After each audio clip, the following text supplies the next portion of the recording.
Alright guys, today we are going to be drawing pumpkins. This is for our big Charlie Brown pumpkin project. And you all will have a black piece of paper, construction paper. I want you to put your name on it. You can do it in pencil, or maybe you could do it in crayon so it shows up. You guys will be drawing in pencil. Miss Roach is going to draw in a white color pencil just so that you guys can see on the video, but I want you guys to be drawing with a regular pencil. Alright, so what you're going to be doing is you guys are going to be drawing an oval shape. I know some of you guys are always afraid of oval shapes, but pumpkins come in all different shapes and sizes. So don't be afraid, alright? Just do whatever size you want, okay? That is the basic start. Then we are going to put kind of like a V, like a pointy shape at the top, like that. Alright, we're gonna take that and go all the way down.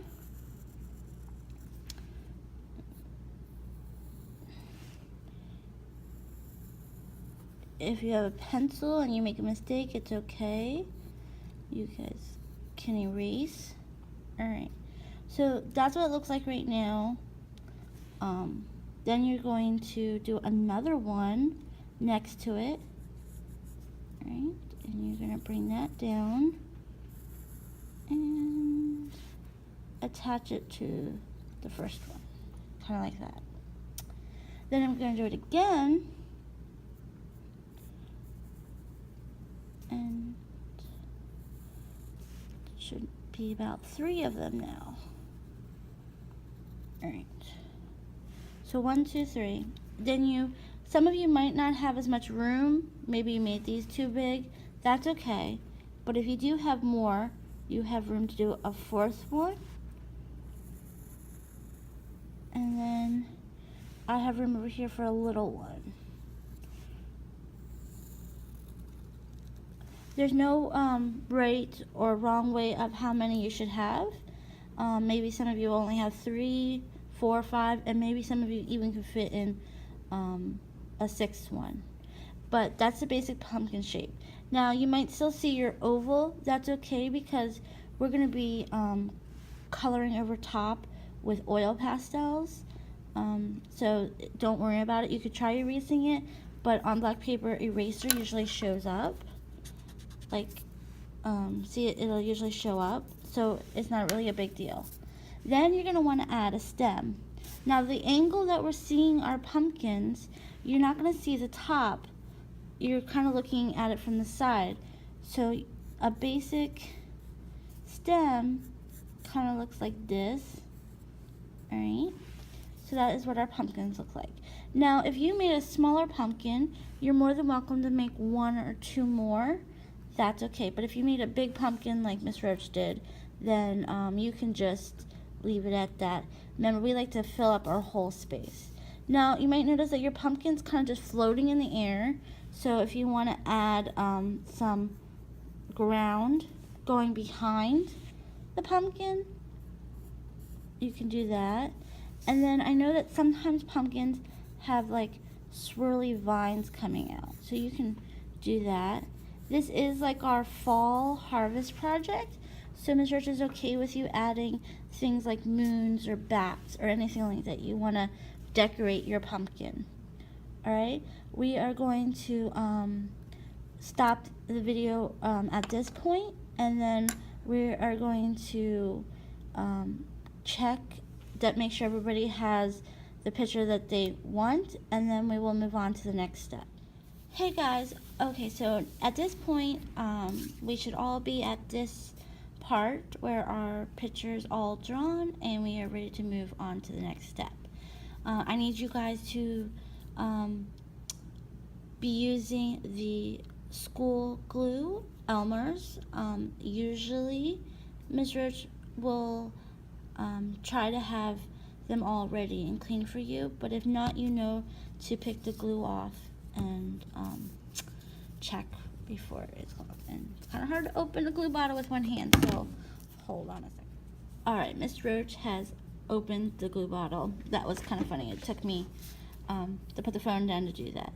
So this is probably the first time most of you have outlined with glue. Usually Miss Roach has you guys outlining with Sharpie, but this is a fun project we get to outline with glue. And because it's black paper, when the glue dries, it leaves a shiny, like almost black looking line around your pumpkin. And I promise you it's going to look really cool. So you're going to just be outlining over your pencil lines that you want. So if, like, you know, the first oval shape we did, you don't want to outline that. You want to outline the lines you want to keep. The other lines we will be coloring over. Anything in the picture that you had drawn, you want to outline. And Miss Roach is probably going to put the phone down and finish this up so that you guys can see it all done. Alright guys, I was able to finish outlining all of my lines in glue. You can still see my original circle, but once again, it's not a big deal because you will be coloring over with oil pastels. If you notice, I used a thin line. I didn't go too thick. That's really important. Also, what's really, really important, and you guys need to understand, is that you will be putting this on the drying rack, and you guys need to hold this project with 2 hands, because if you hold it sideways, the glue will start dripping, and then your picture won't be as pretty. See, it's already started dripping right there. So take it when you're ready, and I tell you it's okay. You're gonna take it to the drying rack. You're gonna put it on there holding 2 hands. Do not, I repeat, do not allow anyone else's artwork to be on top of yours. So be kind to one another's artwork and make sure that it's side by side. Miss Roach's drying rack is huge. You guys see it back there. You know there's plenty of room for your whole class and all the other classes. I hope this is fun for you guys, and see ya. Hey guys, we're using oil pastels today. We need to be extra careful with them. Do not let them go on the floor. If we step on them, they're going to smear all over the floor. Alright, so now we are ready for the oil pastels. If you notice on my paper, there's still a little bit glue that hasn't dried, but overall most of it's dry. So I'm just going to avoid that little bit of glue. You guys will have about a week in between for your picture to completely dry. Mine's only been drying for about 3 hours. Sometimes the more the glue, the longer it takes to dry. We're going to be using a couple different oil pastels, different shades.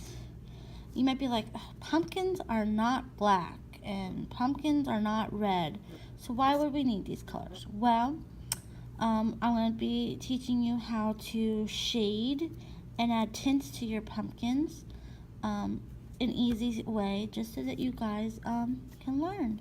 So what I would really like you guys to do to start off with is with the white oil pastel, and we're going to pretend that the light from the moon is coming down on our pumpkins. So as the light from the moon is coming down, it's going to have lighter tint up at the top of the pumpkin. So it'll be a lighter color, which means that at the bottom, it'll be darker, which is where we're going to add some black. So first step is to add some white oil pastel. And I'm only going to be working with one section at a time. It takes some practice, but it's just like coloring with crayons. Oil pastels are, except you don't need to press real hard. They're a little bit more messy too. So the white up top, and then I'm going to add some black at the bottom. Now you're probably thinking you have black paper, but I want my oil pastels to blend together. So when I add orange on top, it's gonna blend in with that black oil pastel. It wouldn't blend in with the black paper. So we're gonna add the black at the bottom, just like that. All right. And then I'm gonna take my orange oil pastel, and I am going to go right over top of the white. Now, try not to color on the glue. The glue is there for a reason. Look, see how it's blending? That orange is blending in right with the white, and it makes this really nice orangey color, but it's brighter at the top. So I'm gonna just keep coloring these oil pastels, and you can see the different colors. And it's harder to do on a video. And I know you guys are probably thinking, Miss Roach can color nicer than this. So she's trying real hard right here. Alright. So now that I'm getting down to the bottom here, and you can see how I blend the orange right into that black. Now this is making a shade. So anytime a color is mixed with black, it makes a shade. And anytime a color is mixed with white, it makes a tint. So I'm gonna just finish this up. And then you can see how that orange has been blended in, and it brings depth. And makes it look more realistic of a pumpkin. Just like that. So it's lighter at the top, darker. Now I'm not really liking how dark it is down here, so I'm just going to keep adding a little bit more orange and blending it in. Remember, don't press too hard with the oil pastels, they easily break. And also try not to get them on the floor, because I'm pretty sure our custodians don't want to have to clean up smeared oil pastels. Alright, that's a much better blend. Now that's just one section of the pumpkin. We have the other sections to do too, and we're going to do the exact same steps. The light is going to be at the top and the dark at the bottom. You can also add a little other color. So here's like a little red. Pumpkins are sometimes have a little reddish tint, so you might want to add some red in there. And then I like sometimes add like a little yellow, just to brighten up my pumpkin a little.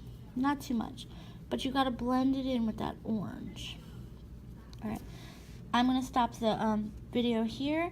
I'm going to finish up the other sections, and then we'll get right back to it. Okay guys, welcome back. So this is my finished pumpkin with just the orange. Now we have the rest of the pumpkin to shade and tint and color. If you look at the stem up top, I like to start this process with a brown. Different types of pumpkins have different color stems. I just like the basic brown. I usually color the stem brown, and then this time I'm going to add my white to blend on top. Now you know that the pumpkin has the light up here, and so the white should be at the top of the stem too. I'm just blending in with the white. Now it might be a little too bright. You can always go back in and add some more brown. That's what's great about oil pastels, is you can add. Also, the bottom of the stem is going to probably be a little bit darker, so I'm going to take my brown oil pastel and just make it a little darker, and then go right back in and add some more brown. This is a way of blending those oil pastels together and making the tints and shades. Now you can see that it has some light and some darkness. I did add some of those leaves that I said some of you guys could add, the little vines. I'm just going to go around and add some green to them. I got two greens. This is more of an evergreen green. And then here's another green, and we're just a little bit brighter and lighter. I'm just going to go back right over. I'm just going to make it have like a little nice decoration. Alright? Now at the bottom, you'll see grass. Remember, we don't want floating pumpkins. They're gonna need some kind of grass or ground. It is fall, so you don't have to do it in green. I'm not gonna make you do that. I would like you to pick something like ground, like, so it could be like dirt, or if you want to do leaves with just different color leaves, that's perfectly fine. I do want to mention that whenever you have an object with light and dark, there's going to be a cast shadow. So if the light's coming from the top like we have it, the cast shadow is going to be at the bottom. So I recommend taking your black and just shading in the bottom around the pumpkin.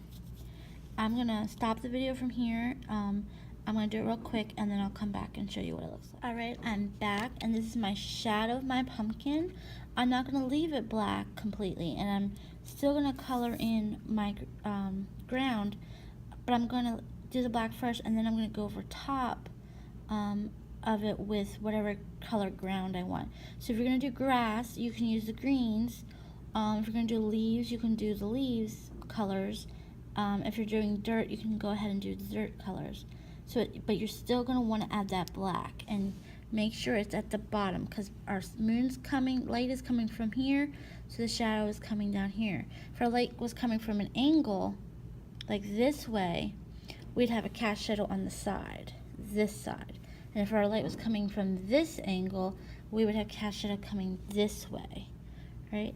So I'm going to stop the video again, and then I'm going to color the rest of my ground, and then I'll get back. Alright, here we are. I have the cast shadow, and I have my grass. This is my finished picture. I would like to leave it like this. I think I did a great job. I worked really hard on this, and I know you guys are going to work hard on yours too.